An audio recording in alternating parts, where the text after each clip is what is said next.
I want to welcome Dana to Teaching Notes for one, but also to the CTL. Dana, you're our new senior educational developer, and I'm so glad that you're on this team. And I'm so glad that we have a chance to continue the conversation that you started while you were working in academic skills, because you did so much work on academic integrity. And that's what this issue in Teaching Notes has been about. That what can we do as instructors to encourage academic honesty when we're teaching online or when we're teaching remote courses? And that's probably the best place for us to start. So let's start there. What's your answer to that question? What can we do? Well, I think there's a lot we can do. I think the first sort of set of issues is thinking about things that students might be confused about right now. So as instructors, we tend to assume that students know what our expectations are, especially around things like academic integrity. And to some extent, we can expect that students have agreed to the academic integrity policy at Trent, but particularly when you're talking about online assessments, there can be a lot of confusion about what is allowed and what students can do and what your expectations are. So I really encourage professors to be as clear as they possibly can about those expectations. So for example, if you say a book, an exam is open book, make sure your students know what that means. Does that mean open course materials, anything assigned? Does it mean they can Google something? Does it mean they can seek professional assistance from a tutor or an online site like Chegs? Can they talk to a family member about a question? Can they talk to a classmate about a question? Open book can mean so many things. Mm-hmm. So I think really being clear with students about what your expectations are. And you can even build that into the first question of an exam to sort of say, um, like check a box, yes or no, that you agree that these are the following resources may be used during the test and the following resources are not allowed to be used. So I think just speaking about it as clearly as possible can be really helpful. Why do you think there are so many different understandings about what some of those requirements are or some of those formats are? Is that I've got some ideas, but I'm curious, like, why is there some misunderstanding about those different formats? Well, I think that when students are in an in-person exam and you've taken away their books and their notes and their phones, and there are people walking around the room watching them take the exam, Mm-hmm. it's quite clear that their work is to be completely individual and that they can't have any unauthorized aids. I think we're very used to working on our computers and doing other things while we do that. And so some of it is just sort of habit that while you're taking things online, you're sort of used to cross-referencing and looking at different things. But also that there isn't that focus on no aid and completely individual work. And you've said it can be open book. And I think that idea of what a book means can be a little bit unclear right now.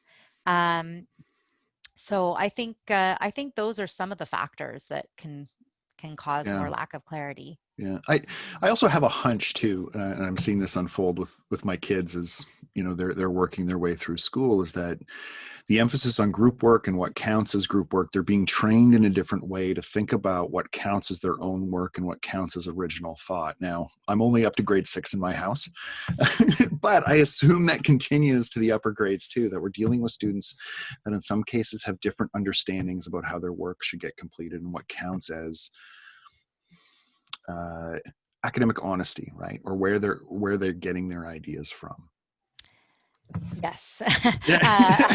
I have many stories, and uh, my poor children. When your mother works in academic integrity work, their teachers hear about when. But yes, I have many stories of times when it's not even that unauthorized collaboration is being tolerated. It's built into the fabric of how courses are working at the high school level. So, for mm-hmm, example, when you're sick in a science class, you're expected to get and copy someone's lab data mm-hmm, and turn that in as your own lab data. mm-hmm, Whereas we would call that, fabricating your methods and results section in mm-hmm, university. mm-hmm, It's not simply tolerated, it's expected.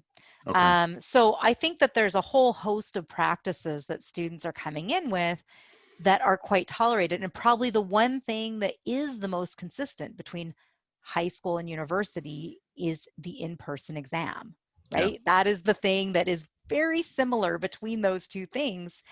And so when exams go online, students have a whole other set of sort of rules that they're bringing to it that they're not bringing those practices from in-person exams with them, Mhm. I think. Mhm. So I hear one thing, maybe the prime thing that we can do is to be very clear about what our requirements or expectations are.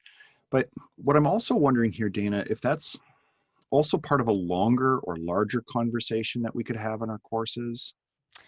Absolutely. So the other piece around academic integrity that we know really clearly from the research is that students tend to cheat less when their individual professors and their institutions as a whole talk about academic integrity. There was a great article in the New York Times that sort of recently said it's not that students are deeply dishonest, it's that they need to be very consistently and passionately and thoughtfully reminded of the values of academic integrity.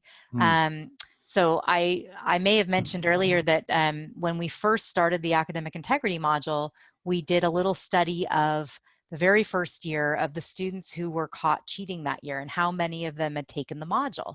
And we found out that, a decent percentage of them had taken the module and still cheated. But what was sort of interesting is none of them had cheated in the class for which they were required to take the module, which is depressing because these should be transferable skills. Mm-hmm. However, what it said to me is that they knew those classes, in part, they knew those classes really cared about this and they were on alert for those issues. So I think as professors, the more that we can talk about the values of academic integrity very personally and very disciplinary specific. Mm-hmm. Why is it important in English, in math, in computer science? What does it mean in those different fields? The better. And that can take the form in a remote course of, a letter that's written to your students, a video, a voice thread. There are also some great resources from the International Center for Academic Integrity that were created by students, and they're kind of fun and funny that can be used in classes to talk about some of these things. So I think within courses, it's really valuable to talk about it, and the research really supports it. And then there's a lot of research support that the more that as an institution we talk about these issues and we promote sort of what's called a culture of integrity, this idea that, at Trent, here's what our expectations are, the better. Mm-hmm. Some of what I've seen, and obviously you know way more about this topic than I do. I've done a little bit of reading. It gives me a little corner of knowledge, but you have a better sense of the research here. What does the research say about honor codes? It strikes me that that's one way that some of that conversation might occur. And when I say honor code, it's usually something that you would sign or uh, a box to check at the beginning of a course. Sometimes it appears that the first question, as you were mentioning, the first question on an exam. What does some of the research say about those features of an exam? Yeah, so the research has been overall quite positive about Mm-hmm. honor codes and their effect. And they've shown that at many institutions, um, they have led to dramatically less cheating, at least in terms of student self-reports and in terms of cases. So I think, and it goes along with this idea that the more that students are brought into this culture, the more they're constantly reminded. And there are schools where you actually have to sign something every time you hand something in to say that you agree with these principles and you understand them. I think there's been some research that's questioned honor codes in terms of how well they work. They originated generally in very elite universities in the United States. The University of Virginia is the most famous example of a school that has an honor code, but schools like Princeton, and it's not that they don't transfer to other kinds of schools, but their effectiveness have shown to be less in more Hmm. diverse institutions, because uh, it's possible also that students aren't hearing the values in the same way. So I think it's really important to not just talk about academic integrity in one way Hmm. and one kind of set of here's the values and we, yes, you agree to them, but to talk about it in lots of different ways Hmm. can be really valuable. And so there have been a lot of researchers who've sort of questioned whether honor codes can easily be adapted to larger institutions, to more diverse institutions. I think the answer is to have expectations that we talk about and that we believe in as an institution.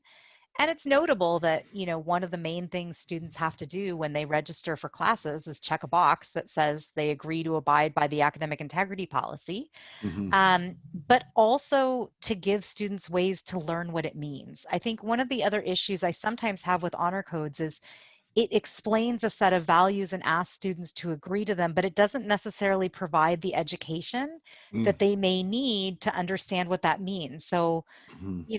how do you make sure that you're not plagiarizing? Hmm. How do you work in a science lab collaboratively, but not in a way that's cheating? Hmm. So um, I think, yes, they can be really valuable, but they also need to come with a set of educational resources that can help students understand what they're agreeing to. So they're not just checking a box Hmm. and moving on. Okay. The the other small part of academic integrity that I understand is that there are some things that we can do. There is no exam or test that's cheat proof, right? Yeah. But there are some conditions that set up students to be academically honest. What Yeah. I'm also thinking here, Dana, is how stretched and stressed our students are right now. And I'm wondering how we might put those two things together. How do we both acknowledge and work with the pressure that our students are facing and at the same time maintain what's really important to us, this kind of academic integrity? Yeah, I think it's a real challenge, and I say with caution. The research about cheating really suggests that students tend to cheat more when they feel the most backed into a corner, meaning the stakes are very high. The results of something are very meaningful to their success, that there's no choice, meaning there's no other way to do this. The deadlines are extremely firm. So if you miss it, there really is no way to come back from that. And we know that students are less likely to cheat when there are lower stakes assessments, so they're worth Hmm. a bit less. When there's more choice, so that if they don't understand how to approach something, there's maybe another way to approach it. That they tend to cheat less when there's more flexibility and deadlines, so that if they feel that sense of stress and anxiety, they have a way to go beyond it. Now, I say all these things with caution because I think that students still need to be held accountable. Hmm. They still need to learn how to, live up to deadlines and to complete work in a particular way. And that professors still need to have the ability to say, this is the best way to assess knowledge and skill development in my course. So I'm not trying to suggest that we sort of give everyone a free pass and then they won't cheat. But I do think that there's just so much research to suggest that stress and cheating are correlated, that we need to think about ways to make students feel able to be successful and to complete their work without cheating. Especially this year, right? Like I feel Yeah, like all that needs to be tempered or bracketed by an understanding of what students are going through this year. Dana, I absolutely. hope this is the first of many conversations that we can have in teaching notes. I'm so glad that you're here to take part of it. Thanks so much. Thank you. It was great to talk to you.